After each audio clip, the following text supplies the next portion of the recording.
Welcome back, everyone. This will be part 4 of building with Draconious as we complete this particular voxel board tool set. In the published section below, you'll find a link where you can download the voxel board tool set overview along with other pertinent information. For those of you who are watching these videos from an embedded thread, for example in the Landmark forums, but want access to the actual channel information, you simply click on the YouTube button. This will then take you to the channel itself, from which you then can access the public section where we have links to information and download information, as well as the obligatory like button. Okay, so now we have our two sets. So the bottom row here, that's the basic set that we made. I highlighted the default cube there. So that row is the basic one, and that's because we just used the basic tool smoothing to get our first 4 small ones to make, then turn around in the reactor to make the larger 4 ones. Then the row above it, this one, where I highlighted the default cube, is the align one. And that one utilizes an extra step by stacking your voxels and then smoothing and taking a center voxel out to make your 4 smaller ones. And then using those in the reactor to make your 4 larger ones. So it's using the same principle to get the large ones, but we've added one more technique to get the aligned string. Now the last one is going to be a complementary set to the bottom row. So what we're going to do is we can actually go and select the entire bottom row. We'll copy that. I'm going to go and hang it up in the air. And then what I'm going to do is go 1 shift up. I'm going to hold down my F key. And if you change your keys, customize it, it is for the quick key for negative paste. And we're going to negative paste that set on top of itself. And you've noticed I pulled them all up. We can go and also go 1 step below the default cube, negative paste there, and it stretched them all out there as well. And on the bigger set, it's actually pushed them in. So that was a quick way to make our last row here, which is just a convenience row for the covering complementary set for what's on the bottom, to balance out this entire board as well from the 3 different sets with your aligned in the center. Okay, so you grab the bottom selection there with your standard size, and then you pasted them here in the center, and then you did a negative paste on the top and a negative paste on the bottom to then construct what you're pasting up there, correct? Correct. And what that did was give us the exact complementary shape to the ones on the bottom. So what I can actually do here to demonstrate is I'm going to go and recolor this entire set I have hanging in the air that we made.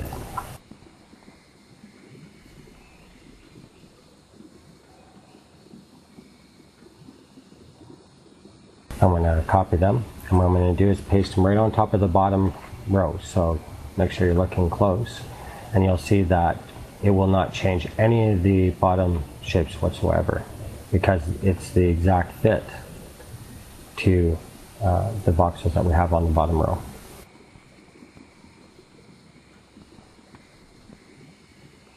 And basically when you're looking at this as well, is the bottom row is basically coming down to the center of the voxel, so to the 0.5. So always at the half position of the voxel. Whereas the set above is the align set, what goes to basically 0, the selection box edge. So when we stack one from the middle row, it's always going to be stacking and meeting up to that plane of the selection box. Whereas the bottom row, it will always go to the center point of each of the voxels, so going halfway between each voxel. So you're drawing halfway to halfway to halfway to halfway. And guys, what we want to point out here too is that when you see Draconious pasting, the alignment is not correct. The representation is off. That is a bug. So you guys can probably determine that once the items were placed, they were aligned. But we wanted to make sure that you understood that although what you're seeing looks misaligned, it is actually correct when he's using it on his end. Okay, so with this course, what we're going to do is we're going to have a progression lesson on the board where we're going to add another segment of the board. But in between these lessons, we're also going to have homework assignments. So the first homework assignment for you guys is to go and start playing with these pieces. One way you can do is making some other sets that are very easy to make, like grabbing this bottom row up.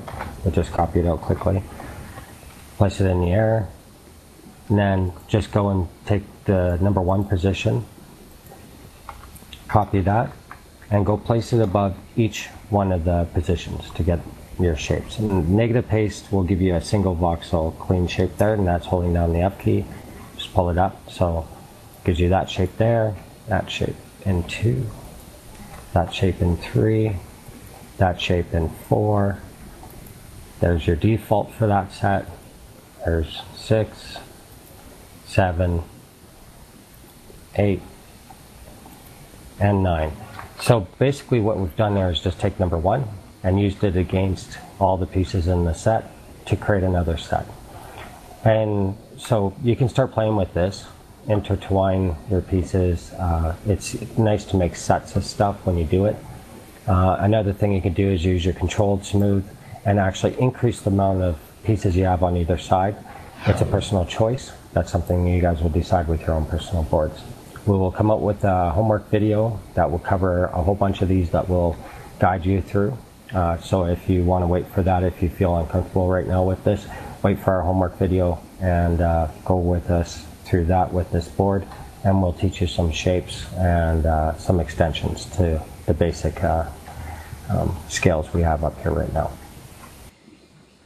This concludes part 4 of the Voxel board toolset creation, and we'll be expanding into other boards as we continue the series. Please be sure you're following me and Draconious on Twitter. Check the published section to lock in times you can catch me, Draconious, and Evil's Twitch broadcasts. Thanks for watching, everyone. If this video has been entertaining and helpful, please consider hitting that like button and subscribe for future Landmark news.